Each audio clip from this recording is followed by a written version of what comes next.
अब बात उन रामधारी सिंह दिनकर की जिन्होंने लिखा था, समय के रथ का घर घर नाद सुनो, सिंहासन खाली करो कि जनता आती है। वो दिनकर जिन्हें राष्ट्र कवि कहा गया, वो यूपी की विधानसभा में याद किए जा रहे हैं। दिनकर जी ने बहुत अच्छी बात कही इस पे। मुख्यमंत्री जी ने जो पढ़ा उसके एक पन्ने पहले मैं पढ़ रहा हूं, उसी कविता और उसी राष्ट्रीय कवि दिनकर जी की। आप एक किसी को खड़ा कर दें कि यहाँ ताड़न का मीनिंग क्या है, हम भी 10 को खड़ा कर सकते हैं ताड़न का मीनिंग क्या है। पाते हैं सम्मान तपोबल से भूतल पर सूर, जाति जाति का शोर मचाते केवल कायर क्रोध। सिंहासन खाली करो कि जनता आती है। जिन राष्ट्र कवि रामधारी सिंह दिनकर की इन पंक्तियों को सियासत में नेता सबसे ज्यादा इस्तेमाल करते हैं, उत्तर प्रदेश की विधानसभा में उन्हीं दिनकर की पंक्तियों को इस बार के सत्र में सियासत ने अपने हित का राजनीतिक हथियार बनाया। जिनके प्रताप से पलते पाप सकल हैं। दिनकर की पंक्तियों से वार का पहला राउंड 25 फरवरी को शुरू हुआ। मुद्दा 24 फरवरी को हुआ। उमेश पाल हत्याकांड बना। चोरों के जो है हित ठगों के बल हैं, जिनके प्रताप से पलते पाप सकल हैं।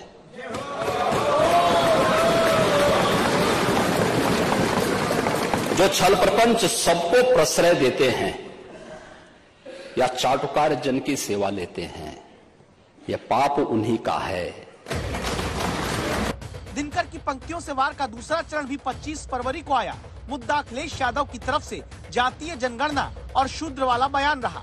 मूल जानना बड़ा कठिन है। जब सदन में ही मौजूद अखिलेश यादव के सामने मुख्यमंत्री ने रामधारी सिंह दिनकर की तरफ से 1952 में लिखी गई रश्मि रथी की इन पंक्तियों को चुना। दिनकर जी ने बहुत अच्छी बात कही इस पे भी। उन्होंने कहा था, मूल जानना बड़ा कठिन है नदियों का वीरों का, धनुष छोड़कर और गोत्र क्या होता रणधीरों का। पाते हैं सम्मान तपोबल से भूतल पर सूर, जाति जाति का शोर मचाते केवल कायर क्रोध। और यही है सच्चाई। इसके बाद मंगलवार को अपने हाथ में रश्मि रथी की प्रति लेकर अखिलेश यादव सदन में आए। यानी दिनकर की पंक्तियों से वार का तीसरा चरण 28 फरवरी को आता है।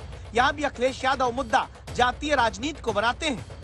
कहते हैं कि मुख्यमंत्री ने सिर्फ अपने हित वाली लाइन चुनी और पढ़ दी, उनके हिस्से की पंक्तियां छोड़ दी। फिर कवितामयी सियासत का ये राउंड उत्तर प्रदेश की विधानसभा में शुरू होता है। मुख्यमंत्री जी ने जो पढ़ा उसके एक पन्ने पहले मैं पढ़ रहा हूं, उसी कविता और उसी राष्ट्रीय कवि दिनकर जी की। द्वंद्व युद्ध के लिए पार्थ को फिर उसने ललकारा, अर्जुन को चुप ही रहने का गुरु ने किया इशारा।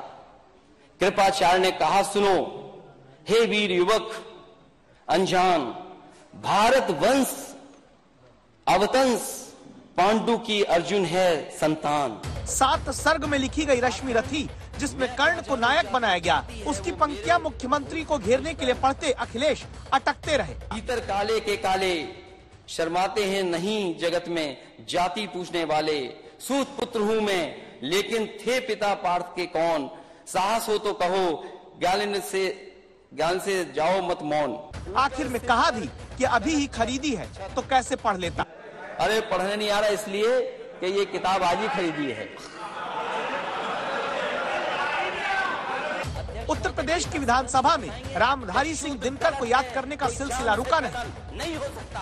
दिनकर की पंक्तियों के जरिए वार का चौथा चरण बुधवार को यानी 1 मार्च को आया। मुद्दा बना उत्तर प्रदेश में निवेश का।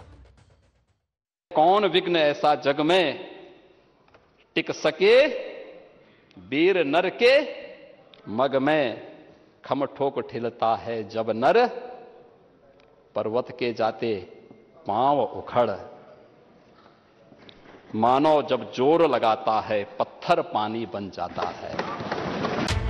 आपने बात में पढ़ा, सोचने में क्या है? राजनीति में दिनकर को याद करना अच्छी बात है, लेकिन और भी अच्छा होता अगर राजनीतिज्ञ और राजपुरुष के बीच के फर्क को समझाते दिनकर की बात भी ये राजनेता याद रखते, जिन्होंने लिखा, लगा राजनीतिज्ञ रहा अगले चुनाव पर घात, राजपुरुष सोचते किंतु अगली पीढ़ी की बात।